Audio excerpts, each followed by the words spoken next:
Hello दोस्तों, हम आ गए हैं फिर से एक और रहस्यमय कहानी के साथ जिसे सुनकर आपके होश उड़ जाएंगे। आई होप आपको हमारी पिछली कहानी पसंद आई होगी। अगर आपने नहीं सुनी है तो इस चैनल पर उपलब्ध है, आप सुन सकते हैं। और अब अगर आप इस चैनल पर पहली बार आए हो तो चैनल को सब्सक्राइब कर दीजिए और बेल आइकन को प्रेस कर दीजिए ताकि आने वाली कहानी सबसे पहले आपको मिले। तो आइए हम कहानी शुरू करते हैं। भूतिया गांव। एक समय की बात है जब चमकोली नामक गांव में अक्सर अजीब और गरीब घटनाएं हुआ करती थी। गांव वालों का मानना था कि उनका गांव चिमकोली गांव शापित है। जब भी कोई गांव वाला गांव के जंगल में जाता तो वह जंगल में ही बचता। गांव का चंदू किसान अपनी गाय के साथ जंगल में के रास्ते होते हुए गांव जा रहा था। रात काफी हो गई थी। चंदू, अरे रात काफी हो गई है, मुझे जल्दी निकलना चाहिए था, लेकिन ये गोरी जंगल में चरने लग गई और देर हो गई। गोरी, अब चल जल्दी से, इस जंगल में बहुत अनहोनी घटनाएं होती रहती हैं। चंदू डरा हुआ अपनी गाय के साथ थोड़ा आगे बढ़ता है तो उसे पेड़ के नीचे एक बुढ़िया घूंघट ओढ़े दिखाई देती है, जो देखने में काफी डरावनी लग रही होती है। बुढ़िया हंसते हुए, अच्छा तो तुम आ ही गए, अच्छा हुआ कोई तो इस जंगल में आया। बहुत दिन हो गए किसी इंसान का खून नहीं पिया, आज तो मैं मज़ा आ जाएगा। शिकार खुद चलकर आया है। चंदू, कौन हो तुम? हमें जाने दो, हम आपको अपने गांव जाना है। ये सब सुनकर चंदू बहुत डर जाता है और वहां से अपनी गाय के साथ भागने लगता है। चंदू, भाग, अरे तेज भाग मेरी गौरी, नहीं तो आज हम दोनों नहीं बच पाएंगे। तभी वो घूंघट वाली बुढ़िया उसके सामने आ जाती है और अपने लंबे लंबे नाखूनों से चंदू को मार डालती है और उसके बाद उसकी गाय को भी। अगली सुबह यह खबर गांव वालों को पता चलती है। गांव के लोग ये जानकर बहुत हैरान हो जाते हैं कि गांव में आदमी, अरे भैया, सुना है उस घूंघट वाली बुढ़िया ने कल रात चंदू किसान और उसकी गाय को मार डाला है। भैया ये तो अच्छा नहीं हुआ।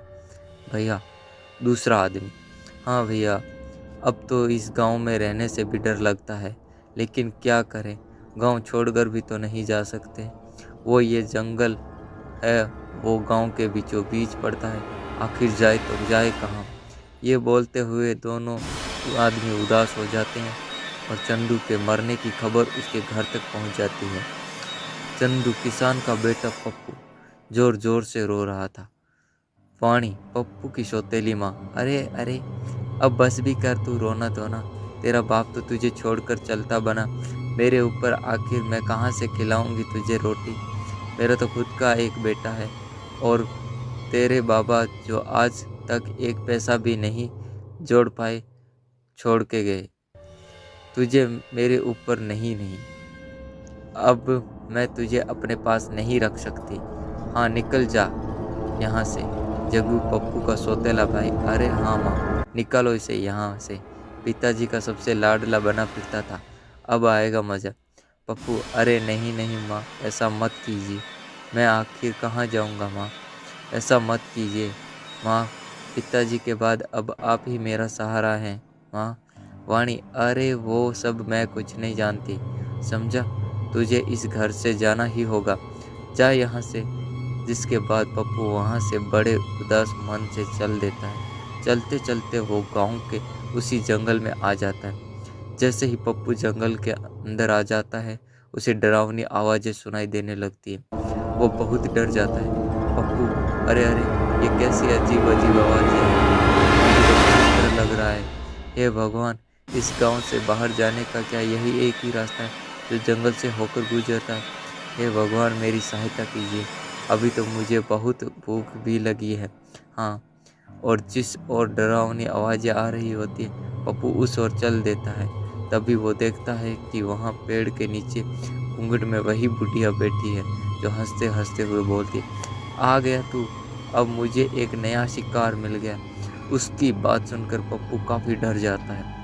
पप्पू, हे भगवान, अब मैं क्या करूं? तभी भागते भागते पप्पू एक गड्ढे में गिर जाता है।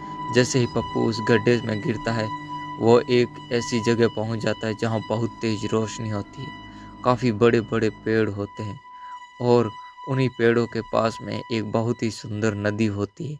वहाँ आसपास अलग अलग तरह के पक्षी और जानवर घूम रहे होते हैं। सबको देख पप्पू हैरान रह जाता है। पप्पू, अरे ये मैं कहाँ पहुँच गया, ऐसा अजीब सा जंगल तो मैंने कभी नहीं देखा। तभी वो थोड़ी दूर चलता है कि उस जंगल में गांव के वो लोग मरे गए थे, पेड़ से बंधे, और साथ में पप्पू का बाबा भी थे।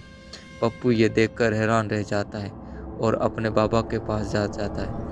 पप्पू, अरे बाबा, आप जिंदा हैं? आपको पता है मुझे लगा था मैंने आपको खो दिया, लेकिन आप तो जिंदा हैं। लेकिन आप यहाँ कैसे आए? पप्पू की इन बातों का उस बाबा के ऊपर कोई असर नहीं हुआ। पप्पू, अरे बाबा, आप बोल क्यों नहीं रहे हो? यह सब बोलते बोलते पप्पू, हम आशा करते हैं कि आपको यहाँ तक कहानी पसंद आई होगी। आई होप अगर आप आगे भी सुनना चाहते हो तो चैनल को सब्सक्राइब कर दीजिए और आगे की कहानी अगले पार्ट में। तब तक के लिए जय हिंद, जय भारत।